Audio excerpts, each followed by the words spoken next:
The morning I died started like every other day of my life. I had been on third shift at Manufacturum Ltd for 7 years, 3 months and 16 days. We all kept count. Not because anyone would reward us for long service, but because numbers were the only way to give shape to an existence that otherwise blurred into one endless shift. 7 years, 3 months, and 16 days at Station 47, feeding raw plasteel into the hungry maw of pattern generator Kappa 9. 7 years of the same sequence. Wake at the 19th hour, swallow the ration paste, walk 14 minutes to the line, stand, feed, listen to the machine's grinding hymn. The factory ran beyond the limits of vision in both directions, a vast industrial cathedral where 10,000 bodies performed their daily genuflection to the machine god. Steam hissed from overhead pipes in irregular bursts, forming a kind of percussion that matched our movements. The air tasted of metal filings and second-hand breath. Calluses had long since formed on my fingers from handling rough sheets of plastile, and my spine had adapted to the slight stoop needed to work comfortably at my station. Station 47 sat in the middle of production line Alpha 7, flanked by identical posts, manned by nearly identical people. To my left was Jorik, a thin man whose habit of counting aloud under his breath had become part of the factory's background noise. To my right worked Mela, silent to the point that I sometimes wondered if she still remembered how to speak at all. None of us talked about who we had been before the Manufacturum. Work left no space for such luxuries. It consumed thought, energy, and memory, leaving nothing extra for nostalgia or dreams. Right on schedule each shift, the overseer's voice rattled through the vox casters. Production quota stands at 97% of target. Unacceptable. Increase output by 12% or face ration reduction. There was no anger in the announcement, only the cold inevitability of bureaucratic procedure. We had heard variations of the same warning for 3 weeks running. Quotas only ever moved one direction. Up. I had adapted completely to this rhythm. My hands fed the machine automatically, slotting plastil into the intake at precise intervals while my mind drifted along well-worn tracks. Sometimes I tried to remember the taste of real meat, though the memory was faint enough that I suspected I had invented it. Sometimes I imagined colors brighter than the Manufacturum's eternal rust-orange glow. These thoughts rose and sank like distant ships barely visible on a dark sea, appearing for a moment before vanishing back into the black. The work itself was simple, but it never ended. The machine demanded sheets at exact intervals, neither too quickly nor too slowly. Overfeed it, and the pattern generator would jam, earning you punishment detail. Go too slowly, and output dropped, which led to the same result. After 7 years, I knew the rhythm perfectly. Feed. Count 3 seconds. Feed. Count 3 seconds. The pattern never changed. Around me, 9,999 other workers carried out their own variations of the same mechanical dance. The combined sound of our labor formed a kind of hypnotic hymn to industry. Metal clanging on metal, steam venting pressure, conveyor belts rattling away with finished components toward unseen loading bays, and now and then a sharp curse as someone slipped out of rhythm and received a jolt from their compliance caller. Those sounds became the fabric of reality. There was nothing else. I cannot honestly say I was unhappy. Happiness was a concept from another world, irrelevant to the problem of staying alive. I was fed. I had a place to sleep in Worker Barracks Delta 7 Level 3, Cell 941. I owned regulation coveralls, regulation boots, and regulation identification tags. My life had order and a defined purpose. The Imperium provided, as the daily prayer insisted, and in return we gave our labor willingly, or at least continuously. At the midpoint of the shift, the prayer came, broadcast through every Vox speaker in the facility. 10,000 voices recited in the same flat cadence. Blessed is the machine, for it serves the Emperor. Blessed is the worker, for we serve the machine. "Blessed is our service, for through toil comes redemption." The words had been worn smooth by repetition until whatever meaning they once held had been rubbed away. What remained was the comfort of habit. I mouthed them without thinking, like breathing. My cell in the barracks measured 2 meters by 3. It contained a narrow cot, a small compartment for personal items, and a waste receptacle. Bare rock-crete walls, stained with the ghosts of decades of previous occupants, boxed it in. A single lumen strip provided light when necessary. I had the cell to myself, a privilege earned through years of flawless compliance and steady production. Most workers were packed 3 or 4 to a room. In the underhive, being alone was a luxury. The food was sufficient. Ration paste offered all the calories and nutrients required to keep a body standing at its station. Once a week it was flavored with various chemical additives. On the first day, artificial fruit. The next, synthetic meat. The others blurred into indistinguishable variants I could not reliably tell apart. In time, I had grown to prefer the unflavored base paste. The fake tastes felt more unsettling than the bland original. The paste came from titanic vats overseen by nutrition servitors and was dispensed through automated feeding stations scattered through the complex. Recreation time lasted 2 hours per cycle. Most workers stayed in the common rooms during that period, playing simple card games with dog-eared decks or dice carved from scrap. Some gathered to hear the more literate among us read from approved texts, manuals, devotional tracts, technical catechisms. I usually returned to my cell and lay still, listening to the hive breathe around us. Even buried deep in the industrial levels, life followed old patterns. Rats skittered through the walls. Water dripped from corroded pipes. In the distance, machinery hummed on without pause. Sleep came quickly. Exhaustion saw to that. The darkness of the barracks brought a kind of peace, and my dreams were small, harmless things. Sometimes I walked through spaces larger than the Manufactorum, under skies I knew I'd never actually seen, but somehow remembered. Sometimes faces of people long forgotten appeared, names and histories gone, but their presence bringing a faint, wordless warmth. These dreams always slipped away on waking, leaving only the sense that something had been lost without ever being properly mourned.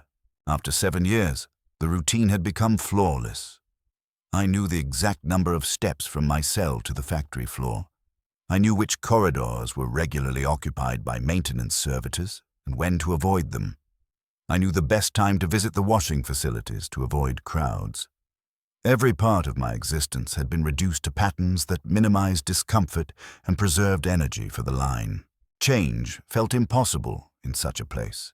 The Manufactorum had been there centuries before I was born and would still be there long after my bones were dust. Workers who grew weak or old were quietly reassigned. No one asked where they went. Fresh labor arrived regularly, usually young men and women from the upper levels who had failed to secure better postings. They learned the rhythm quickly, or they vanished. It never occurred to me that anything could truly alter this pattern.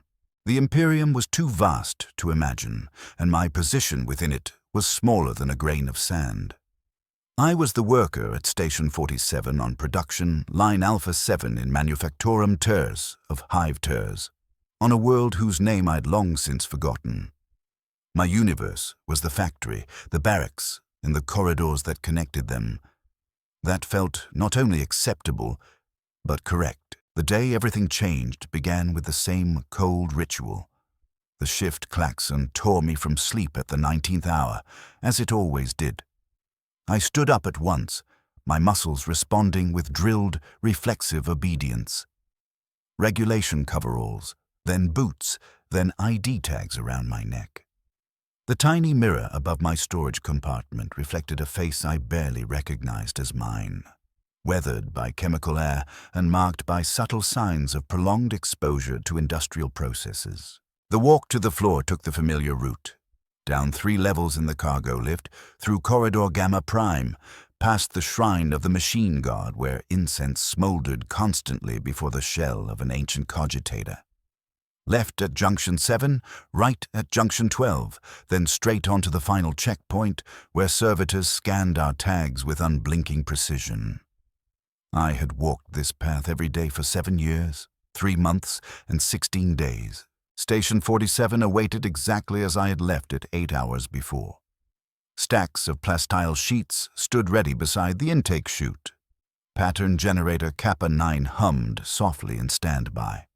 The control panel showed its comforting row of green status lights. Everything prepared for another cycle of loyal service to the Imperium. Jorik was already feeding his machine, counting in a half-whisper as he worked. 47, 48, 49, 50. By the end of the shift, his tally would climb into the thousands. Ma was at her post as well, moving with the precise efficiency that had made her the most productive worker on the line for 3 years straight. The Overseer's platform was still empty, but surveillance servitors watched from above, red optics tracking every movement. The first hour unfolded exactly as expected. Feed the machine. Count 3 seconds. Feed again. My heartbeat settled into phase with the rhythm of my work. Steam hissed overhead. The pattern generator's grinding tune wrapped around me, familiar and almost soothing. The usual ache began in my lower back, a sign that the day's labor was properly underway. The disruption began in the second hour. At first it was only a sound, half buried beneath the constant roar of the factory.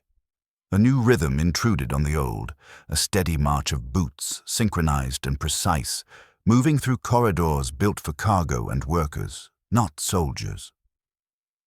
The sound drew nearer, soon joined by sharp voices barking commands in clipped tones of authority. Heads started to lift from their stations. People faltered in their tasks. The line's rhythm broke for the first time in living memory. The Overseer appeared on his platform earlier than usual, flanked by figures in uniforms I had never seen up close. They wore dark blue livery marked with silver insignia. Planetary Defense Force officers of notable rank. Their presence turned the factory floor into hostile territory. Workers who had stood at their stations with dull certainty for years now looked suddenly small and exposed. The Vox speakers crackled to life with an announcement that severed the world in two. Attention all workers. By decree of the planetary governor and in accordance with Imperial military conscription protocols, the following individuals will report immediately to Processing Station Alpha for induction into military service. Then came the names. Each one slammed into the silence like a hammer blow, tearing another person loose from the fragile safety of routine. Men and women stepped back from their stations when called, obeying with the same conditioned reflex they had used for production quotas. But their faces were different now, etched with fear, confusion, and the dawning realization that the tiny, predictable universe they inhabited was collapsing. Jorik Ellen, Station 46, Alpha 7. The man beside me stopped counting mid-word. His mouth hung open. For 7 years, his muttered numbers had drifted through my days without pause.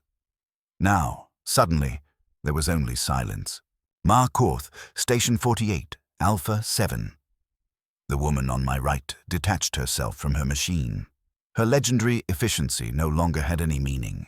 In 3 years, I'd never heard her speak, but now she whispered something so faint I couldn't make it out. The list went on. Names from every section, every skill level, every age group. Veterans who had been on the line for decades stood beside new arrivals who had barely learned the controls. If there was a pattern to the selection, I could not see it. It was not age, performance, or visible health. Some distant calculus determined the choices, one far removed from anything a factory worker could understand. Marcus Kellion, Station 47, Alpha 7. Hearing my own name felt like being struck by lightning. After 7 years, 3 months, and 16 days of near-invisible existence, the Imperium had finally taken notice of me. The machine at Station 47 suddenly looked strange, as if I were seeing it for the first time. The plastil sheets in my hands seemed like artifacts from another life. I stepped back from the station as the others had done. The movement felt wrong, like breaking a sacred law. For years, this spot had defined me. This function had been my entire identity. Now I was walking away, and someday soon another anonymous worker would stand here, feeding my machine. I could not grasp the full weight of that thought. Processing Station Alpha was located in a part of the factory I'd never been allowed to enter. Those called from the line were herded along corridors, branching away from production, past administrative offices, where bureaucrats oversaw the paperwork of industrial output. Here the walls were painted regulation green instead of rust orange, and the scents were different. Cleaning chemicals, ink, and the sour sweat of nervous people. The processing hall itself was large and clinically ordered, filled with metal tables and banks of scanning equipment. PDF personnel moved among them with practiced efficiency, turning workers into lists of attributes and flaws. Height, weight, basic medical condition, literacy, mechanical aptitude. Each detail was recorded with the same dry precision used to catalog tools or spare parts. I was sent to Table 17, commanded by a woman whose rank markings identified her as Sergeant Major Vex.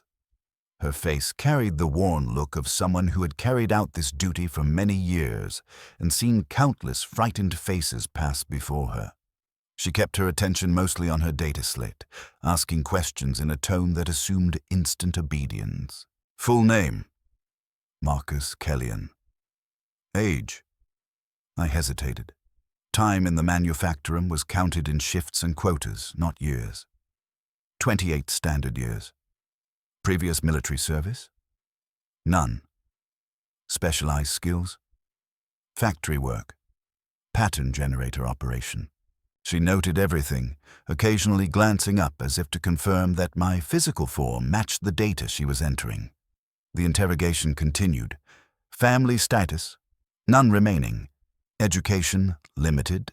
Health issues? Few. With each answer, the range of possible futures narrowed further. The medical checks followed at once. A servitor wrapped in cables and scanning arrays prodded and tested me, running diagnostics I did not understand. It measured reflexes, heart rate, muscle response, and more obscure internal functions. The process was impersonal and thorough, stripping away individuality and leaving only utility. Physically suitable for standard infantry service, the servitor intoned in its dead mechanical voice. Recommended assignment: frontline combat unit, siege warfare specialization. At the time, the words barely meant anything. I knew of the Imperial Guard from vids and propaganda posters, images of heroic soldiers standing triumphant over alien corpses. But that world felt as distant from the factory as the stars themselves. More tests followed. Simple puzzles, reflex drills, basic knowledge checks, all conducted with the same detached speed. Around me, other workers underwent identical evaluations. Some were deemed unfit for frontline combat and slated for logistics or support roles. A few, deemed too frail or damaged, were rejected outright and sent back to the factory with visible relief. Most, like me, were swallowed into the vast engine of Imperial war. In less than 4 hours, a life built over 7 years had been dismantled. In its place, a new function was assigned. The efficiency of it was almost admirable, in the way a well-oiled machine can be, the Imperium mobilizing its resources with brutal speed, sweeping aside whatever personal ties or habits stood in the way. By the end of the process, we were not workers anymore. We were conscripts. Our names were now secondary to identification numbers and classification codes that would dictate our immediate fate. I had become conscript 4471892, Delta Infantry Classification, pending assignment. The name Marcus Kellion still existed on their records, but it no longer felt fully mine. The final step of processing was the issue of basic equipment. Each of us received a coarse cloth bag containing regulation underclothes, a canteen, a small mess kit, and a flimsy booklet titled Basic Military Doctrine for New Conscripts. The cheap paper smeared easily, and the tiny print described the chain of command, fundamental orders, and simple diagrams of recommended standing positions. Our old worker badges were taken from us and replaced with new identification tags. These were heavier, made of a different alloy, stamped with our conscript numbers and service details. They hung from my neck like a verdict, a constant reminder that my previous life had been officially closed. The officer responsible for this last stage was a captain whose name I never caught. He addressed us with the weary efficiency of someone who had delivered the same speech to countless groups before ours, his words already bending my future into a new, unfamiliar shape. The captain had clearly delivered the speech countless times. "You now belong to the Imperial Guard," he said. "Whatever you were before no longer matters. Your duty begins at once. You will be transported to Training Facility Gamma for basic combat instruction. After that, you will be assigned to active units according to the needs of the military. Questions will not be entertained. Obedience is mandatory and will be enforced." It took him less than 2 minutes to erase our old lives and replace them with obligations none of us yet understood. We stood in neat ranks, 53 former laborers, newly recategorized as military assets, waiting for orders that would ultimately decide whether we lived or died. The transport arrived within the hour. It was a huge ground carrier built for capacity, not comfort, bare metal benches running along both sides, no windows, and just enough headroom to sit upright. The engine's deep growl filled the compartment, swallowing conversation. That seemed intentional. Conscripts were not meant to talk through their situation or forge ties that might complicate discipline. I took a place near the front, wedged between a young man who had worked on atmospheric processes in the upper hive and an older woman whose scarred hands spoke of hazardous machines. Neither of them said a word during the ride. I felt no urge to break the silence. What had happened to us needed time to settle into something my mind could understand, and language felt too clumsy for that. As the transport rumbled away from the manufactorum and climbed toward higher levels, the life I had known vanished behind us. Through a small vision slit near the driver's compartment, I caught fragmentary views of parts of the hive I had never seen. Residential blocks where families occupied actual homes instead of packed cells. Commercial districts where goods were traded instead of manufactured. Administrative sectors where the machinery of government turned. Seeing those places stirred a strange feeling in me. Not quite envy, because I had never thought to want such a life, but something like recognition, a sudden awareness that other modes of existence were possible, and that I had never been given the chance to choose among them. For 7 years, I had accepted factory work as the natural shape of my world. Now, confronted with alternatives, that acceptance felt less like loyalty and more like a kind of carefully maintained blindness. The trip to Facility Gamma lasted 6 hours. The carrier followed elevated highways that spiraled steadily upward through strata of industry and habitation. We rolled through checkpoint after checkpoint, where our orders and manifests were inspected by bored guards. With every level we gained, the air improved slightly, though it never lost the faintly stale taste common to all hive atmospheres. Training facility. Gamma lay on the hive's outer skin, a cluster of low buildings behind high walls crowned with razor wire. Guard towers overlooked the compound, their firing arcs overlapping to cover every approach. The entire complex was stripped of ornament, built to house large numbers of people with maximum control and minimum comfort.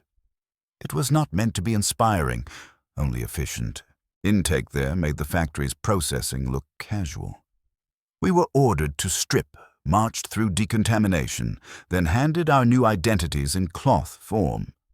Regulation, Imperial Guard.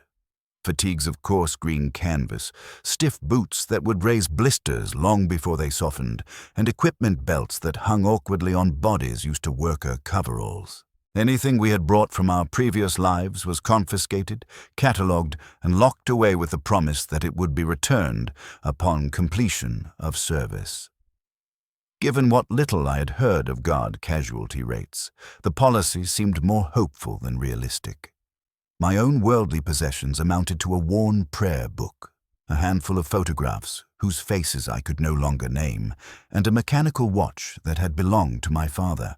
All of it went into a storage locker marked only with my conscript number. The barracks were laid out to hold 60 people, 3 long rows of bunks, each with a small storage compartment beneath. The room was larger than the cell I had known in the Manufactorum barracks, but the crowding made it feel more confining. Privacy vanished. Every sound, every small habit, every restless twitch at night happened under constant observation. My bunk was near the middle of the central row. Around me were conscripts drawn from every corner of the hive's industrial workforce. The man in the bunk above had maintained water reclamation systems. Across from me slept a woman who had tended air circulation machinery. On my left was a former food processing worker whose understanding of rations and supplements would become unexpectedly useful.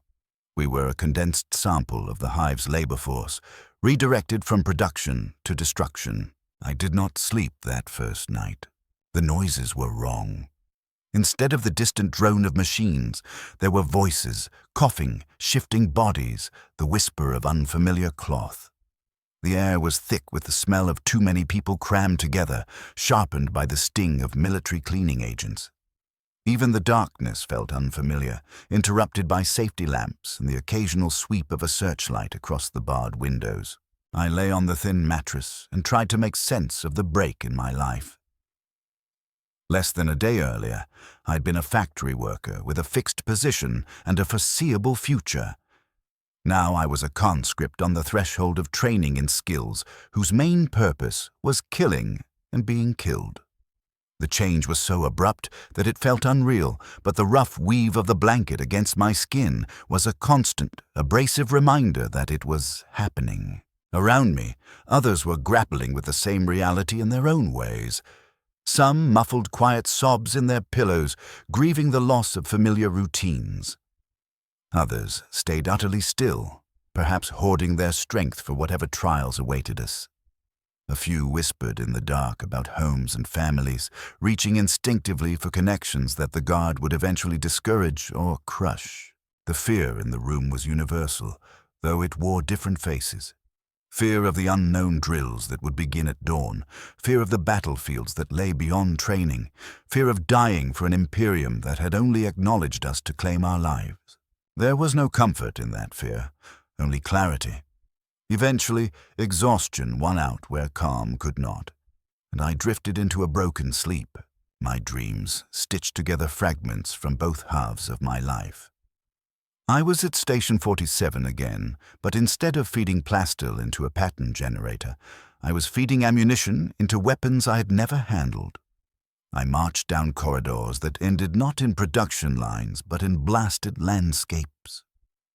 My clothing flickered back and forth between work coveralls and guard fatigues without any logic.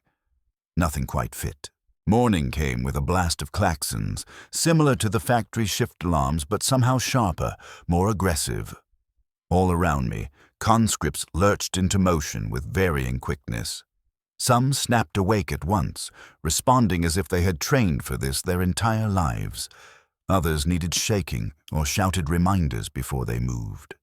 The barracks filled with the clatter and voices of 59 people trying to dress, wash, and organize themselves at the same time. The washing area was communal and as bare as everything else. Cold water, harsh, no-nonsense soap. No real barriers between stalls. The reflective surfaces were polished metal instead of glass, warping our faces just enough to make them seem unfamiliar.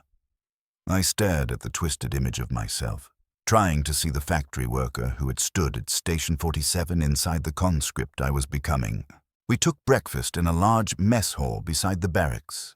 The food itself was much like our factory rations: protein paste, dense starch wafers, vitamin tablets, and a bitter drink that might have been some kind of stimulant tea. The difference was in the presentation. It arrived on metal trays, handed out by kitchen staff who moved with strict, practiced economy. The flavors were familiar, the setting was not. We ate in near silence, mirroring the behavior of conscripts who had clearly been there longer and understood the unwritten rules. Training sergeants watched from the edges of the hall, alert for signs of backtalk or too friendly conversation. The implication was unmistakable. We were being broken down into interchangeable parts for a larger war machine, and private bonds was something that machine did not trust. The instructors arrived as we finished eating, 3 sergeants and a lieutenant, all with the hardened look of people who had actually survived combat. Their uniforms were spotless, but their gear showed the small scars of long use. They carried themselves with the confidence of experience rather than classroom authority.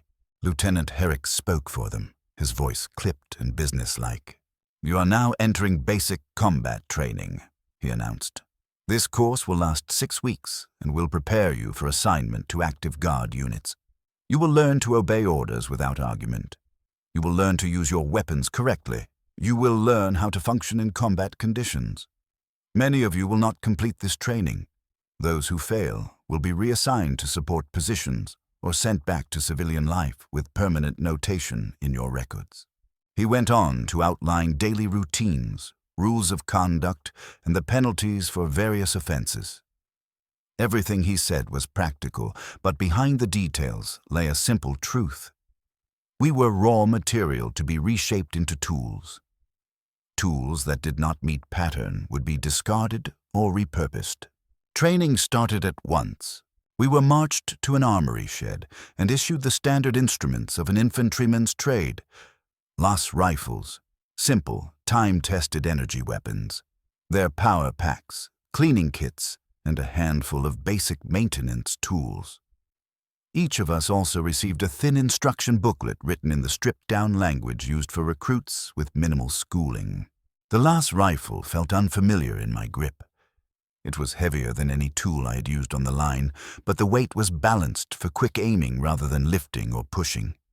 It showed signs of long service, scuffed plating, worn grips, but it had been kept in good working order.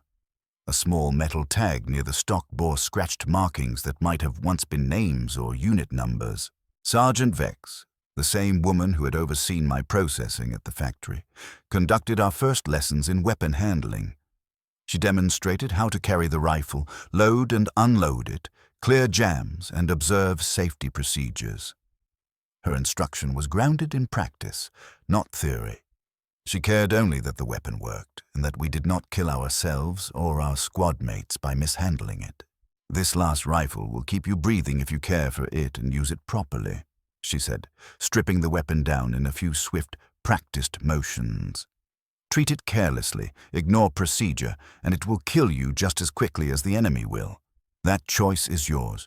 You'll live or not with the results." We spent the entire first day on handling and upkeep alone. Break the weapon down, clean every component, check for damage, put it back together correctly, over and over again. The work demanded careful attention and good manual control, skills that came naturally after years on the factory line. In a strange way, I found the drills almost comforting. Maintaining the rifle required the same kind of disciplined repetition as operating pattern generator Kappa 9. Follow the sequence, step by step in the correct order. Feed, count, had simply become disassemble, clean, inspect, reassemble. Other parts of training were less familiar. Factory labor had required stamina of a sort. The ability to stand for long stretches, to lift moderate weights, to work through routine discomfort. Military conditioning demanded something harsher. We ran, we climbed, we carried heavy packs across uneven ground. We were pushed to keep moving while our lungs burned and our muscles trembled. The facility had several obstacle courses meant to imitate chaotic terrain. Walls to scale, trenches to cross, stretches of broken ground where a misstep could mean a twisted ankle. At first, we navigated them one at a time, learning how each part worked. Later, we were sent through in groups, forced to coordinate and help one another under time pressure. My body adjusted slowly. Muscles that had been sufficient for the manufactorum were no longer enough. New calluses formed on hands and feet. New pains appeared in my shoulders, legs, and joints, areas that had never been pushed so hard. Around me, others coped better or worse depending on their previous lives. Those who had done heavy physical work before conscription adapted more quickly. Those pulled from office roles in the upper levels often struggled to meet even the basic standards. A few could not, and they were quietly reassigned to non-combat duties before their military careers had truly begun. In the second week, we began direct combat instruction. We were taught the fundamentals of infantry tactics, how to move as a group, how to advance or fall back while protecting each other, how to use cover to stay alive, how to time our fire so that it supported the movements of our squad. Most of this was taught by Sergeant Korth, a lean man whose chest was decorated with campaign ribbons from conflicts none of us recognized. He carried himself like someone who had seen the difference between good training and bad training carved in blood.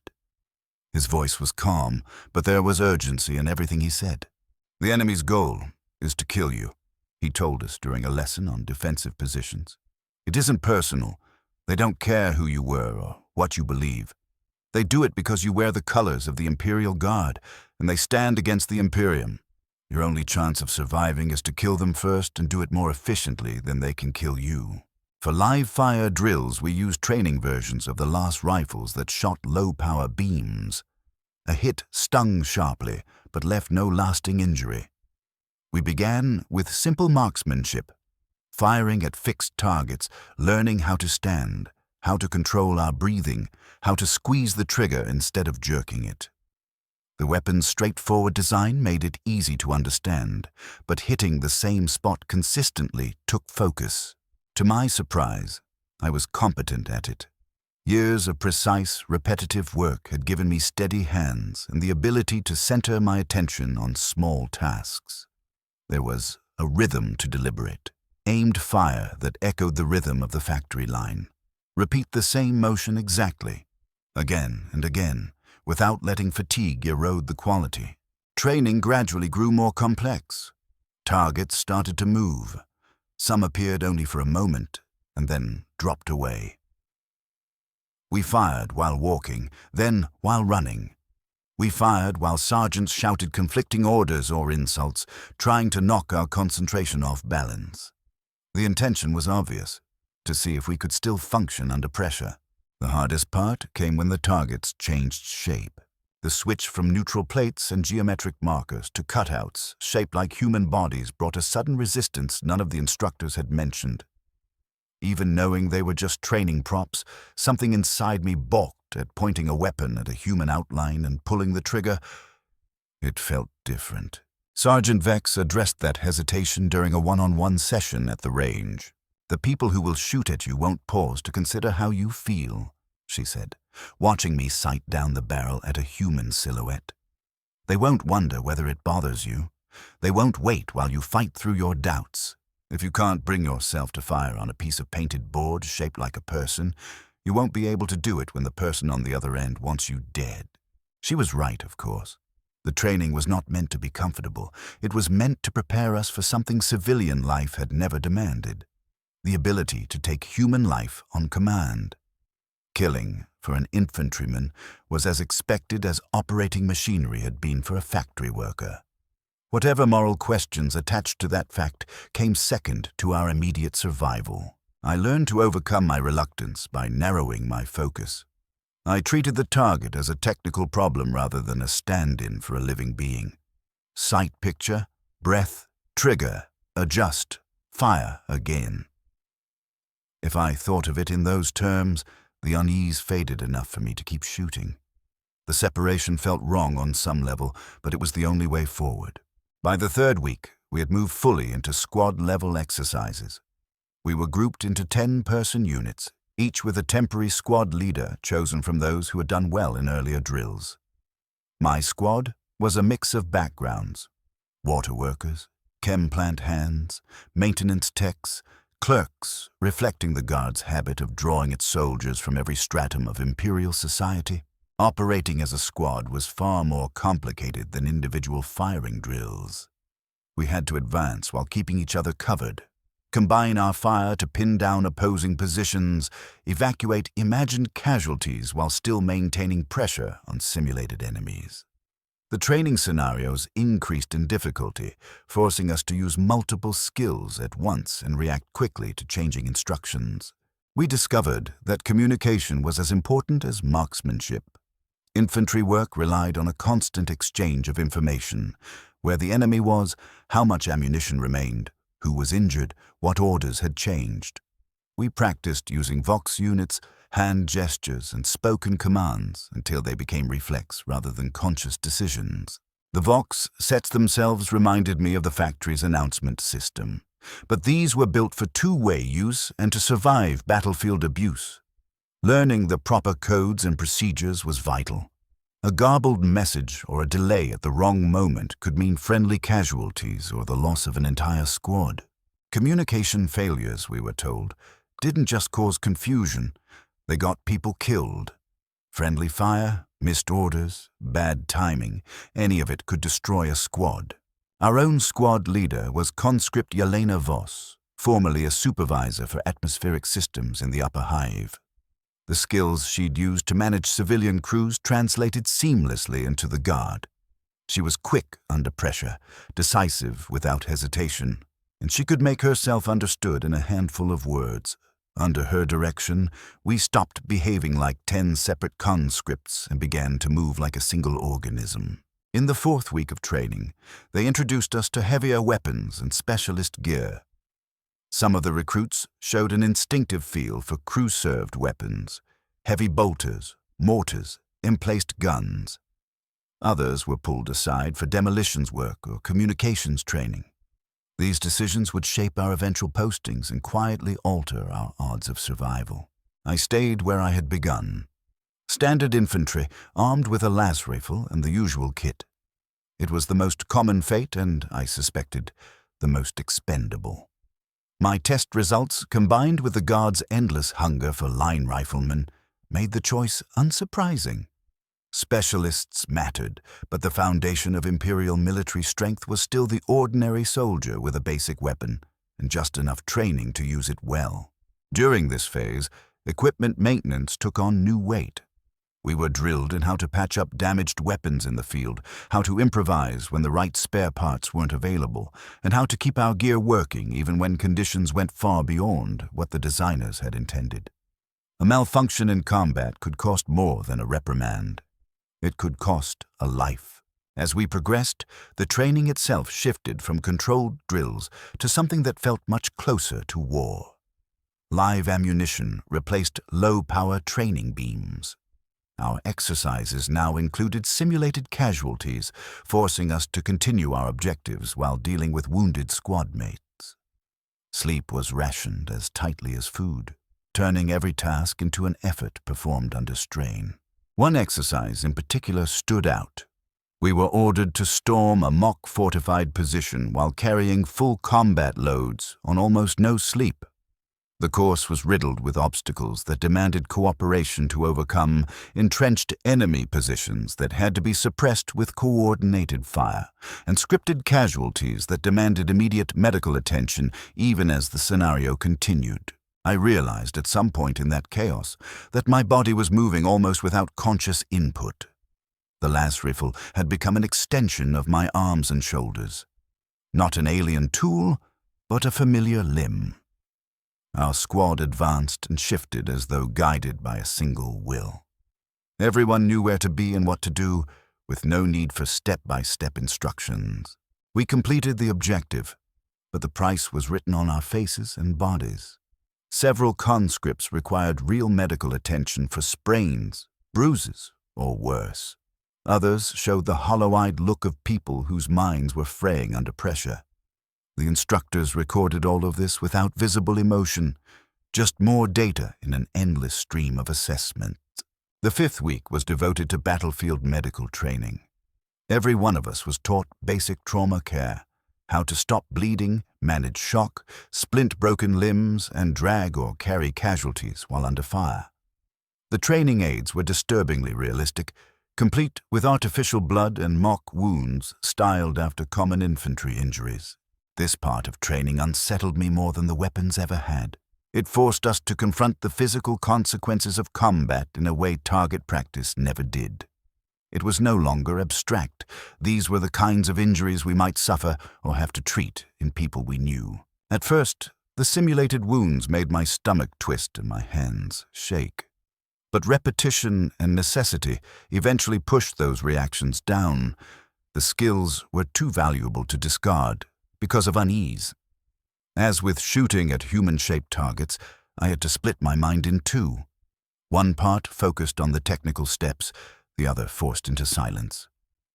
Treat the wound, apply the dressing, secure the splint, move the casualty. The emotional weight had to be locked away if the work was going to get done. The final week of basic training wove everything together. We carried out full mission simulations, sneaking into positions, launching assaults, holding ground against counterattacks, and executing controlled withdrawals. The aim was to see whether we could function as soldiers rather than trainees, reacting to sudden changes with drilled responses instead of freezing or panicking. At some point during those days, something subtle but profound shifted inside us. The hesitation that had marked our first weeks faded.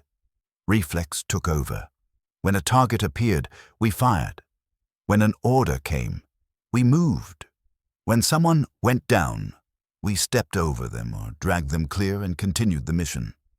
I couldn't say exactly when that transition had completed, only that one day I realized it had. Graduation came with little ceremony.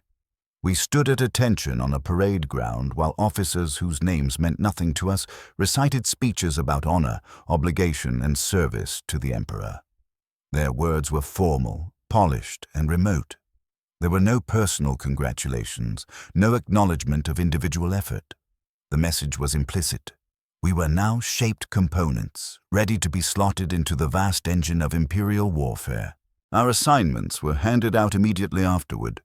Each of us received a sealed envelope imprinted with unit sigils and containing travel orders and reporting instructions. Some were posted to garrison forces on relatively quiet worlds where the greatest dangers might come from boredom and complacency. Others were bound for active war zones where the average lifespan of a new recruit could be counted in weeks. I opened my own orders with steady hands, though I understood that what I was about to read would likely decide how long I lived. The text inside was concise. Report to Sub-Sector Command Station Gamma 77 for immediate reassignment to active combat unit. Transport departure 600 standard, no personal effects authorized. I had never heard of Gamma 77, and the coordinates were meaningless to me. But the phrase active combat unit was perfectly clear. Whatever lay ahead, it would not be more training. It would be real. The skills we had been drilled in would now be tested under conditions where failure meant death, not reassignment. On our last night in the facility, I lay on the same bunk I had used for 6 weeks and tried to trace the line from who I had been to who I had become. The worker at Station 47 in Manufactorum Terce felt like a character from someone else's memory. His worries and routines belonged to another world. The soldier who would board a transport in the morning was someone I recognized in the mirror, but did not fully understand. Around me, the others met the coming change in their own ways. Some hunched over slips of paper, writing letters to families that might never receive them. Others clustered in small groups, trading fragments of their old lives as if trying to preserve them against the erasing pressure of what was coming. A few lay still and silent, conserving a last measure of peace. When sleep finally came, it was broken and uneasy. My dreams folded factory and battlefield together. I stood again at Station 47, but now I was feeding ammunition belts into weapons that fired without needing hands on the trigger. Corridors no longer led to assembly lines, but to trenches overflowing with bodies. My clothing flickered. Workers' coveralls one moment, a shroud the next. The transport arrived exactly at 600. It was a void-capable troop carrier built to move human bodies across interplanetary distances with maximum efficiency and minimal comfort. Inside, rows of acceleration couches were bolted into the deck with almost no extra room for personal gear. Most of our equipment had already been packed separately as cargo.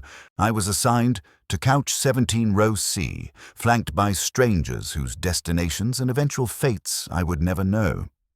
The woman beside me was being sent to a penal legion, her orders stamped with classification marks that hinted at past offenses. The man opposite had been posted to an armored regiment, his talent for vehicle operation having earned him a comparatively safer berth inside a tank instead of on open ground. The engines came online with a deep vibration that reverberated through the hull, making conversation difficult and restful sleep nearly impossible. The compartment fell into a heavy, thoughtful silence. Each of us was alone with our own projections of what lay ahead. The voyage lasted several days, broken by jumps along established trade routes that linked Imperial worlds. At each way station, supplies were loaded, orders updated, and passengers shuffled to other ships. Through the small viewports, I watched familiar constellations recede as we moved into regions of space I had never imagined visiting. With every leg, we traveled farther from the narrow life I had known and deeper into the war that defined the Imperium's existence. At the third way station, my orders were amended. Subsector Command Station Gamma 77, I was told, had been overrun by hostile Xenos forces. My destination was changed to Forward Operating Base Tertius on the world of Cathara Prime, where guard regiments were engaged in ongoing pacification operations against unspecified enemies. The change made no practical difference to me. I was unfamiliar with both locations, but the matter-of-fact way in which the fall of an entire command station was relayed told me something about the scale of the conflict. Entire worlds could be lost, while troop transports were mid-flight, and their human cargo simply rerouted to whatever front still needed bodies. The final stretch of the journey was aboard a military cargo hauler dedicated to supplying active war zones. Troops, munitions, armor, fuel, rations, everything required to keep a war running was jammed into its holds. Comfort and morale were not design considerations. We were freight, nothing more, being delivered to where we were needed, forward. Operating Base Tertius sat on a plateau on Cathara Prime's northern continent, chosen for the commanding fields of fire it provided over the surrounding terrain. The base itself was made up of prefabricated structures, hab blocks, command posts, vehicle bays, ammo stores. All of it could be assembled quickly, then broken down and moved when the front shifted. Companies and platoons cycled through constantly, some arriving fresh from training, others departing as shattered remnants for reconstitution. I was assigned to 2nd Platoon, Alpha Company, 43rd Cadian Infantry Regiment. The designation was just a string of numbers and names to me, but the soldiers already there carried it with evident pride.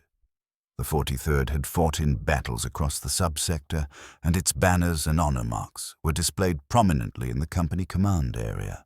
My immediate superior was Sergeant Corvain, a man whose scarred features and empty left eye socket spoke plainly of long experience under fire. He read through my file with the focused attention of someone who understood that new soldiers were both a risk and a resource. "Factory worker," he said at last, glancing up at me. "Good. You know machinery, and you know how to follow procedures. Combat is just machinery with more moving parts. The drills are there to keep you alive long enough to learn how it really works." There were 12 of us in the squad, including me as the newest replacement. The rest had been serving together anywhere from a few months to more than 2 years. Long enough in a unit like this to build loyalties reinforced by shared danger. I was the stranger, the untested component whose reliability had yet to be proven. There was no gentle transition to field life. Operations began at once. The enemy on Cathara Prime was officially described as local insurgent elements with possible Xenos support, a phrase that conveyed little about who we were actually fighting. Our orders were simple enough. Conduct patrols through areas tagged as probable enemy territory, locate hostile forces, and destroy them when possible. My first patrol was scheduled for the morning after my arrival. As we checked weapons and gear, Sergeant Corvain laid out the essentials. Our assigned zone was roughly 20 kilometers of uneven, broken land where recon units had reported activity. Our goal was to confirm those reports, mark any hostile positions, and engage if conditions favored us. I went through my las rifle checks without thinking. Barrel clear, power pack seated, charge levels green, safety on. Spare packs stowed where my hands could reach them by habit. Field packs secured, water and rations in place, standard medical kit, entrenching tool, and assorted items whose uses had been drilled into me over the last 6 weeks. Everything felt familiar. This was what I had been trained to carry. We left the base at 500, moving out before sunrise could silhouette us against the horizon.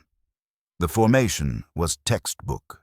Scouts ahead to spot trouble, main body following at proper intervals, rear guard watching our backs. Communication was conducted mostly with hand signals and terse vox updates. Unnecessary noise was considered a liability.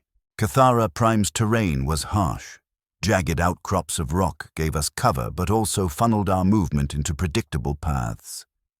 Vegetation was thin and offered almost no concealment. From a tactical standpoint, the landscape favored anyone prepared to dig in and wait for us to expose ourselves. We had been advancing for about 3 hours when it happened. Automatic fire erupted from concealed positions roughly 200 meters ahead. The sound was nothing like the controlled bursts of training. The crack and hiss of real incoming rounds carried a weight that training lasers never could. We dropped behind whatever cover we could find.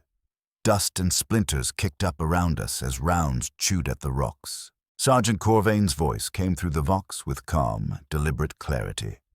Contact front, 2, maybe 3 automatic weapons. Corporal Thane, take your fire team left and flank. Main squad, suppress that position until they're set.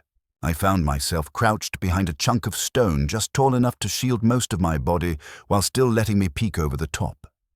The enemy's muzzle flashes stabbed through the smoke and dust, marking their approximate location. I started returning fire, not in blind panic, but in steady, aimed bursts, just as I had practiced. The las rifle kicked against my shoulder with each shot, sending bright lances of energy toward people I could not see clearly. The engagement lasted around 10 minutes, though it felt both longer and shorter. Thane's team managed to work their way around and hit the enemy from the side, forcing them to abandon their position.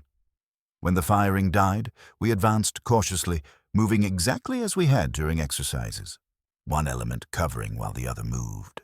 The abandoned nest showed clear signs of recent occupation: spent casings, discarded gear, ration wrappers. There were no bodies, but there was blood, smeared on rocks and soaked into the ground. Thin trails of it led away into folds of terrain where wounded foes had evidently been dragged or carried off. We collected what equipment we could, recorded the scene for intelligence review, and resumed our patrol.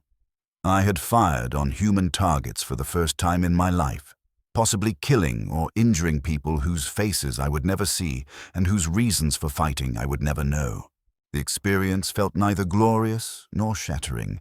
It felt procedural, necessary for the completion of our mission and for the continued survival of the squad.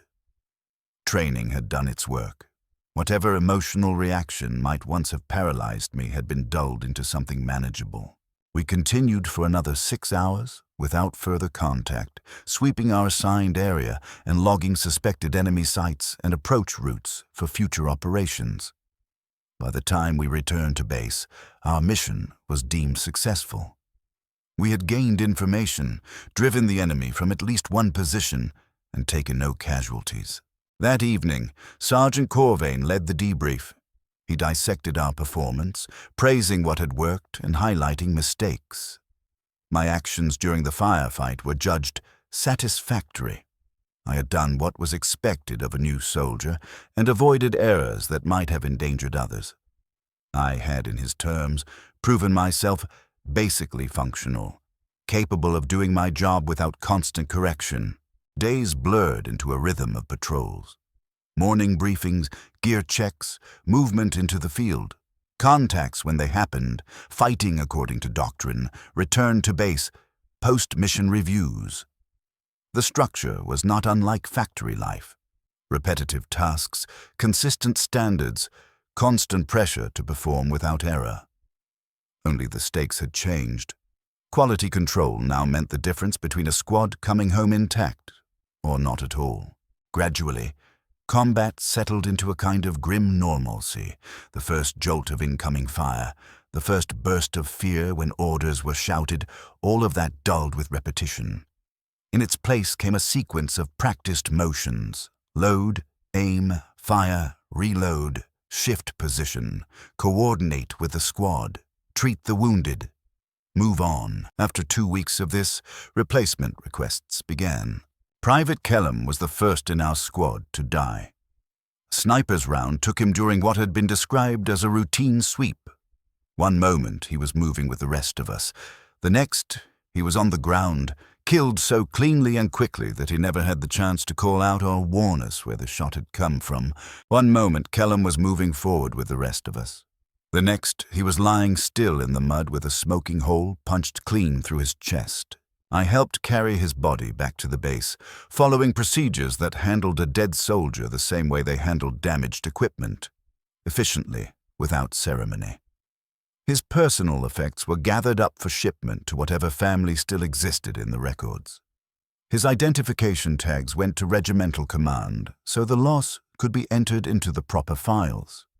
His gear was scrubbed, inspected, and added back into the pool to be issued to whoever replaced him.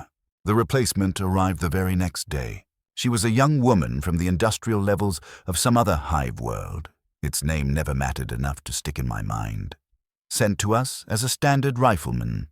She looked exactly as I must have looked 3 weeks into my own service, unsure, not truly ready, and painfully aware that her only real hope of survival depended on quickly absorbing lessons from people who didn't have time to teach them gently. Sergeant Corvain assigned her to Kellum's former slot, handling the squad's Vox set in addition to her rifle. I watched her wrestle with unfamiliar controls and procedures she had practiced in training but never under fire. Her timing faltered when it needed to be instinctive. Her reactions lagged when they should have been instantaneous. On her first patrol, she almost gave our position away by activating the Vox on the wrong channel, sending out a burst of pointless noise that enemy listeners might have picked up. We corrected the mistake quickly, but it stood as a clear reminder. New recruits were vulnerabilities until they had survived enough to learn properly, the kind of experience that could only be bought with time and luck. She didn't get much of either. In her second week with us, an improvised explosive device detonated during what was supposed to be a routine movement. Shrapnel tore through her abdomen and chest, shredding organs my field kit couldn't hope to save. I did everything my medical training allowed: bandages, pressure, stabilizers. But it wasn't enough. She died in my arms, calling for a mother she would never see again. Another replacement arrived the following day. The cycle continued with the same cold regularity. Someone died, someone new showed up. Operations went on. Individual deaths became logistical nuisances, forms to file, gear to reissue, rather than events that changed anything. The war swallowed people at a steady pace, demanding constant resupply from training camps that turned civilians into soldiers as quickly as possible. It was around then that I truly grasped how much of survival came down to chance. Skill and discipline helped. They might push the odds slightly in your favor, but in the end, careful and careless, veteran and novice, brave and cowardly, none of it mattered when a shell landed in the wrong place or a sniper's shot chose your skull instead of the person next to you. The enemy's bullets had no moral sense. They killed whoever happened to occupy the spot where the line of fire intersected. That knowledge changed how I went out on missions. I still maintained my gear by the book. I still followed every procedure I'd been taught, but I no longer believed that doing everything perfectly would keep me alive. The best I could manage was to function well inside the squad and accept, quietly and completely, that any patrol might be the one I didn't come back from. The campaign on Cathara Prime dragged on without any real feeling of progress. Ground changed hands repeatedly. Some days the maps showed us advancing. Other days we fell back to positions we'd already fought over and bled for. Victory and defeat blurred into irrelevant concepts. All that mattered in practice was that we kept fighting wherever we were told to, for as long as enough of us remained upright to hold a las rifle. Supplies arrived when they could. Ammo, rations, replacement parts, new bodies to fill the gaps in our ranks. Along with them came news from other fronts, most of it grim, worlds overrun, forces in retreat, entire campaigns collapsing under pressure from enemies we heard about only in vague, official phrases. The wider war was far too vast for a line soldier to truly understand. Our place in it was so small that it barely registered beyond a line or two in some strategist's ledger. After 2 months of fighting, I received notice that I had been selected for promotion to acting corporal, pending some supplementary training when circumstances allowed. The promotion wasn't a reward for exceptional performance so much as a recognition of simple survival. There were fewer and fewer experienced soldiers left, and that alone made us valuable enough to be pushed into leadership roles. The new rank meant more responsibility, but almost no change to the daily grind. I would command a 4-person fire team, direct their movements under fire, and make tactical decisions that might either save their lives or send them to their deaths. The authority was minor on paper and absolute in practice. My team consisted of 2 newly arrived replacements and 1 soldier who had been with the regiment for 8 months. Enough time to qualify as a hardened veteran by the standards of our casualty rate. We operated as a small unit within the larger squad, tasked with reconnaissance runs, flanking maneuvers, and other jobs that benefited from a compact, flexible group. The new soldiers looked at me with the same desperate expectation I'd once directed toward Sergeant Corvain. They wanted to believe that if I told them what to do, where to stand, how to move, they might survive. They wanted to believe survival was a skill you could learn in advance rather than something you proved, retroactively, by not dying. I gave them as much guidance as I could, even while knowing that nothing I said could promise them more than the slightest edge. The war rolled on through seasons that didn't mean much to people who lived in underground shelters and emerged only to fight over chunks of landscape no one would ever care about. We didn't measure time in months anymore. We measured it in patrols, engagements, and casualty lists. The past became nothing more than a memory of previous fights. The future existed only as far as the next set of orders.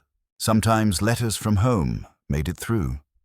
They brought updates from a life that was steadily turning into a distant, almost fictional story.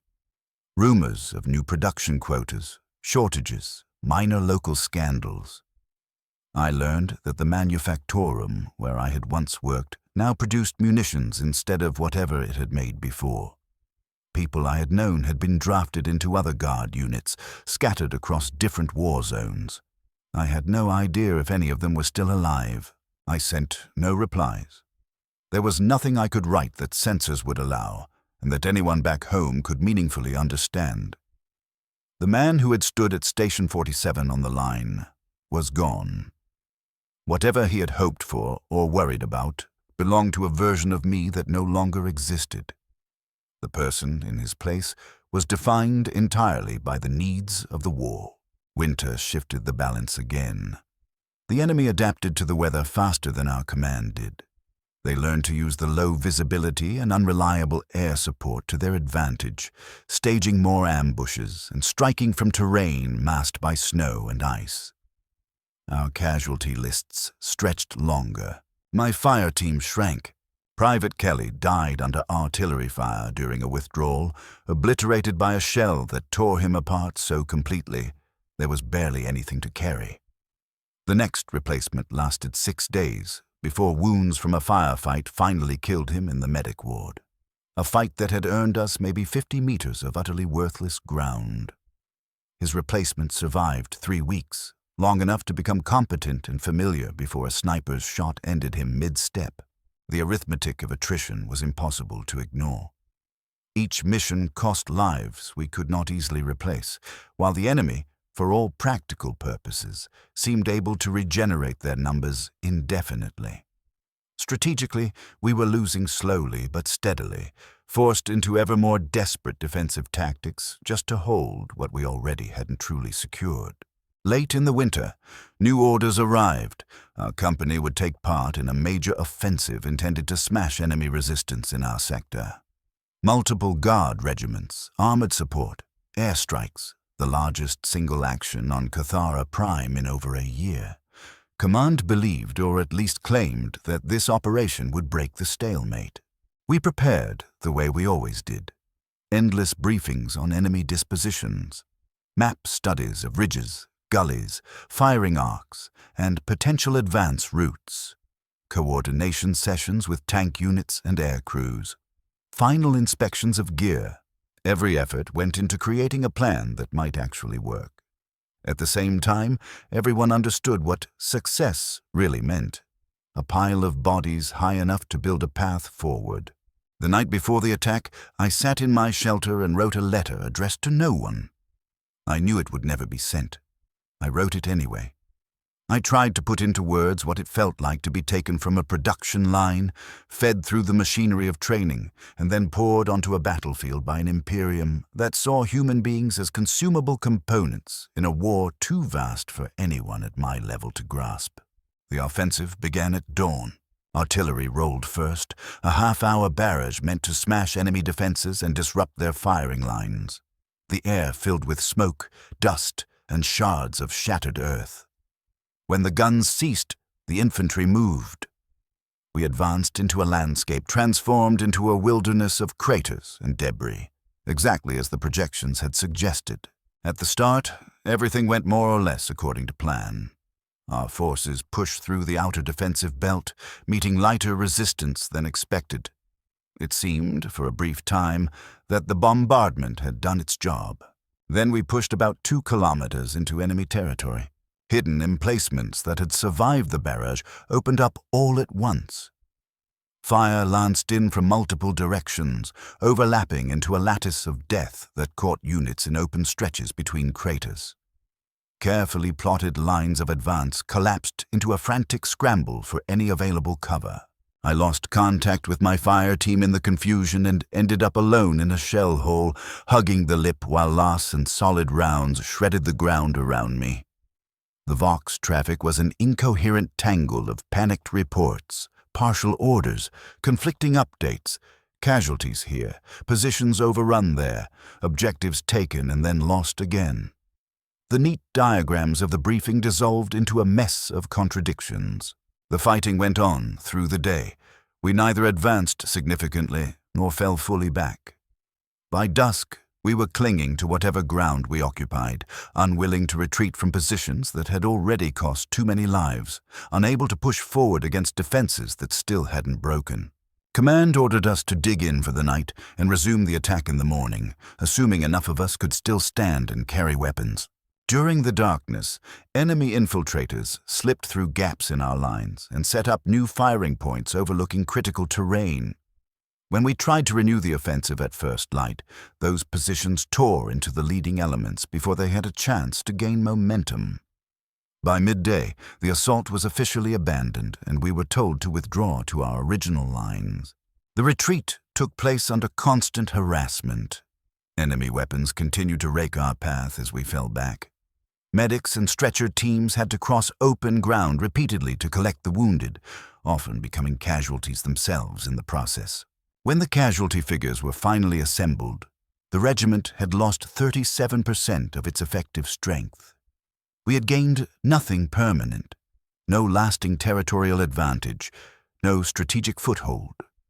The positions we had tried to seize stayed in enemy hands. Worse, they had picked through our abandoned equipment and broken units, learning more about how we fought. My fire team ceased to exist in that assault. All 3 of the soldiers under my command were killed or too badly injured to return to the line. I remained the only intact survivor of a team that had once shown signs of becoming competent and cohesive. I was reassigned to another fire team made up from the remnants of several similarly shattered units. We were a squad of leftovers, survivors pieced together to form something minimally functional. The conflict continued at a slower tempo afterward, both sides licking their wounds. Patrols resumed, but on a reduced schedule. Large-scale operations were put on hold while we waited for the next wave of reinforcements to refill the ranks. The front solidified into a line that offered no real advantage to either side. Mail started to arrive again, in fits and starts. It carried updates from home that felt more and more detached from the life I lived now. The manufactorum where I had once fed plasteel into a machine was now focused entirely on ammunition production. The same kind of shells that shrieked over my head had been made there by people just like I used to be. I noticed the irony, but had no energy to dwell on it. Gradually, I came to see that this war was not heading toward any meaningful conclusion. It would simply continue, eating soldiers as quickly as the Imperium could feed them forward, without ever producing an outcome that anyone in the trenches would recognize as an ending. We were moving parts in a system whose true purpose was not victory, but its own ongoing operation. That realization didn't bring despair or acceptance, just a hollow clarity. This was the shape of life in the 41st millennium. The Imperium needed conflict to hold itself together. Conflict needed soldiers to keep burning. People like me were the fuel that kept the engine turning. Spring arrived, bringing new offensives and a fresh influx of conscripts to fill the gaps winter had carved into our ranks. The new arrivals looked exactly as I once had, nervous, incomplete, clinging to the hope that they could learn enough, quickly enough, to stay alive. I did what I could for them, passing on hard-won habits and warnings. But I knew as I looked at them that statistically most of them wouldn't live long. The process went on, regardless. Training turned workers into troops. Combat turned troops into casualties. New workers were pulled from manufactorums and hab blocks to replace them. The system functioned flawlessly, turning human lives into minor changes on maps. I no longer remembered what Marcus Kellion, factory laborer, had wanted from life. His fears and his vague, half-forgotten wishes felt like they belonged to someone I might have heard about once, rather than to myself. That person had effectively died the moment his name was read out during conscription. The body that remained still carried his name, but his priorities were gone. What replaced them was simple. Follow orders, complete missions, keep the squad functioning as long as possible. The next major offensive was scheduled for early summer, when weather would favor tanks and aircraft. Intelligence suggested the enemy had been reinforcing during the winter just as we had. Our commanders still expressed confidence that Imperial firepower and numbers would carry the day. We prepared just as thoroughly as before. Weapons cleaned until they gleamed. Equipment checked and rechecked. Terrain and objectives studied yet again. Coordination drills with armor and air units repeated until everyone could recite them in their sleep. Outwardly, it looked like careful professionalism. Beneath that, everyone understood that success meant many of us would not walk back. The night before the attack, I lay in my dugout listening to an army getting ready. I heard the clack and clatter of weapons being loaded, the thud of crates being moved, the low murmur of soldiers reciting prayers, to the Emperor, officially, and to other powers not spoken of openly. Those sounds were as normal to me now as the constant drone of machinery had once been in manufactorum terres. I thought back to the morning my old life had truly ended, when the klaxon had sounded in the barracks and my name had been called for conscription. At the time it felt sudden and arbitrary. Now I saw it as inevitable. The Imperium needed soldiers. I'd been available. My years on the factory line had been nothing more than preparation for this, a life defined as a consumable resource for war. At dawn, the attack would begin. Some of us would still be standing afterward, others would be broken or dead. The war would not care which. I checked my las rifle one last time. Clean barrel. Full charge. Safety set. Power packs in their usual places. The weapon felt as familiar as my own hands. It was the tool through which I served, the instrument that gave my existence its only sanctioned purpose. Somewhere in the distance, I could hear artillery teams positioning their guns for the opening barrage. The shells they were about to fire had been forged in manufactorums like the one where I had once worked, by laborers just like I had been before conscription. The circle was closed perfectly. Factories feeding the front consuming and demanding more from the factories. Dawn was still hours away, but I could already sense the enemy preparing as well, moving into their own battle stations, checking their own weapons. They would fight with the same grim efficiency we did, driven not by ideology we could understand, but by the same basic imperative: survive a little longer in a war none of us had chosen. This, I realized, was what it meant to be drafted in the 41st millennium, to be selected, processed, and reshaped into something the Imperium could use, regardless of who you had been before. The system was efficient, the system was necessary, and the system had no mercy for individual hopes or fears. The Emperor protects, we had been taught to say. The truth I had learned was harsher. Whatever protection existed came only through service, and service required accepting that your life no longer belonged to you. The factory worker I had been was gone. The soldier I was now would die, sooner or later, in some crater or trench or nameless clearing. But the Imperium would go on, fed by an unending flow of new conscripts who would learn the same lessons and reach the same conclusions. Lying awake in the dark, listening to the machinery of war grind toward dawn, I finally understood myself clearly. I was not a person in the sense I had once imagined, with private ambitions and personal dreams. I was a role, a function inside a vast mechanism that turned human bodies into tactical outcomes. The realization brought no comfort. Peace itself was a luxury our age could not support. The war would continue. It always did.